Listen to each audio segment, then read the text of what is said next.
அவள் யோசித்து பார்க்கிறாள். எத்தனையோ நபிமார்களுக்கு கூட எத்தனையோ வயோதிகத்தனத்திலே கிடைக்கப்பட்ட ஒரு குழந்தை. ஹஜ்ரத் இப்ராஹிம் அலைஹிஸ்ஸலாம் அவர்களுக்கு 80 வயதை தாண்டிய பொழுது அந்த குழந்தை செல்வத்தை இஸ்மாயிலை அல்லாஹ் கொடுத்தான்.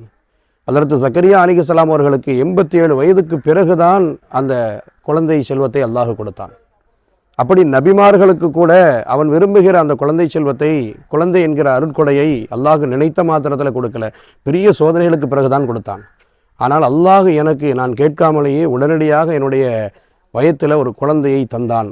அந்த குழந்தையை நான் எப்படி அபார்ஷன் செய்வது, எப்படி அதை நான் எடுத்து விடுவது என்று யோசித்த அந்த தாய் முடிவுக்கு வருகிறாள்.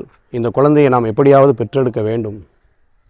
கணவனிடத்தில் வந்து பேசுகிறாள், இந்த குழந்தையை நான் பெற்றெடுக்கப் போகிறேன், எனக்கு நீங்கள் ஒரு வாக்குறுதி கொடுக்க வேண்டும், எனக்கு நீங்கள் ஒரு ஒப்பந்தம் கொடுக்க வேண்டும். என்னவென்றால், இந்த குழந்தைக்கு, நம்ம குழந்தைக்கு வயதுக்கு